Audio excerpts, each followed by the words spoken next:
అయ్యన్న పాత్రుడు స్పీకర్గా ఖాయం.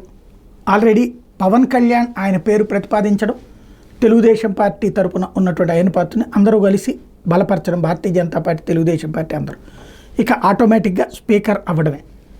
ఇక మిగిలింది ఆయన ఆ స్థానంలో కూర్చోవడమే. ఇప్పటిదాకా ఆయనకి ఇదివరకు గతంలో మంచి పేరు ఉండేది. భాషపరమైనటువంటి అంశంలోనే ఆయన వాడేటటువంటి భాషే బ్యాడ్ పరిస్థితులు తెచ్చిపెట్టింది. మొన్న కూడా వచ్చినటువంటి ఆ స్థానంలో కూర్చున్నప్పుడు ఆ స్థానానికి తగినటువంటి గౌరవం అన్నటువంటిది అవసరం. ఆ ఒక్క విషయంలో జాగ్రత్త తీసుకుంటే ఆ పెద్ద ఆయనకి ఇష్యూనే కాదు, చాలా పెద్ద ఆయన బాధ్యతాయుతంగా ఉండేటటువంటి మనిషి సుదీర్ఘకాలం పాటు.